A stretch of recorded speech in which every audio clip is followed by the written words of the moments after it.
Dështon votimi i 3 ligjeve që kërkon shumicë të cilësuar në kuvend. Shkak për këtë është bërë largimi i deputetëve të Partisë Socialiste nga seanca plenare në momentin që kryeparlamentarja Topalli kërkoi votimin e 3 nismave ligjore në seancën e fundit të parlamentit për legjislaturën 2009-2013. I vetmi që foli në këtë seancë ishte kryeministri Sali Berisha, i cili për herë të parë pas firmosjes së marrëveshjes së bashkëpunimit PSLSI ka sulmuar në mënyrë të drejtë për drejtë ish aleatin kryesor në këto 4 vite Ilir Meta. Kryeministri Berisha tha se arsyeja e vetme se pse sot opozita nuk është në kuvend për të votuar për integrimin e vendit janë listat shumë emërore të kandidatëve për deputet. Që nga janari i vitit 2012 gjerë ditën e aleancës TIP, gjerë ditën a i ftonte zotin Rama të votoj ligjet. Tani po ta keni ndëgjuar, thot ftoj zotin Berisha të votoj ligjet. I kërkoj në mënyrë të prerë të mos i shtroj ligjet në pazar për lista të zeza,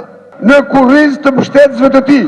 Tani është bërë listë e zezë, se cilët pranohen dhe cilët s'pranohen nga LSI-ja. Dhe listën e zezë ja ka dorëzuar zoti Rama. Ndaj dhe sot u shty votimi si pazar me listën e zezë. I menjëhershëm ka qenë reagimi i kreut të LSI-s Ilir Meta, i cili në një dalje për mediat akuzoi kryeministrin Berisha se po kthehet në një bllokues të ligjeve me shumicë të cilësuar. Zoti Meta e argumentoi këtë me faktin se sipas tij demokratët nuk pranuan kompromisin dhe ndryshimet e ofruara nga opozita. Kryeministri Berisha nga një kërkues në të kaluarën së bashku me mua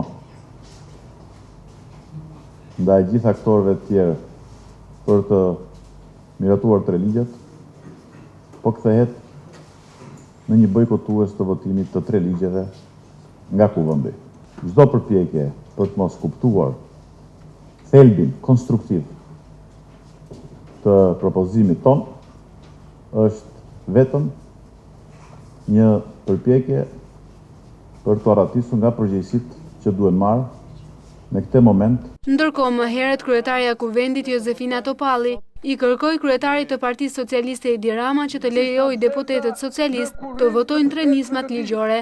Unë ftoj zotin Rama që të lejë deputetët e tij që t'i bashkohen majorancës dhe të votojmë sot 3 ligje, duke bërë kështu detyrën tonë, duke i qëndruar besnik kështu vokacionit perëndimor të shqiptarëve dhe edhe pse shumë vonë, edhe pse realizoi qëllimin e tij që Shqipëria të humbte statusin e vendit kandidat, ai përsëri sot ka një mundësi për t'i lejuar deputetët, për t'u bashkuar majorancës, të cilët po presin aty në sallë, që zoti Rama t'i lejojnë ato që të votojnë 3 ligjet. Reagimi socialistëve ndaj Topallit u bë me anë të aktivistëve të fresh, pikërisht pranë tabelës elektronike të vendosur prej saj në bulevard. Ne këtu sot jemi mbledhur sepse vizioni i Partisë Socialiste është për një Shqipëri europiane. Ne këtu jemi mbledhur në emër të 520.000 të rinjve anemban Shqipërisë dhe bëjmë thirrje kryeministrit të vendit i cili paguhet me taksat tona, ta lërë fushatën, të kthehet në parlament dhe të bëjë punën që takon. Ne i bëjmë thirrje Josefina Topallit, kryetarit të kuvendit, që ta vendosë në rendin e ditës dhe jo vetëm kaq, por kjo çështje të kalohet që sot. Ne kërkojmë që sot të votojnë 3 ligjet.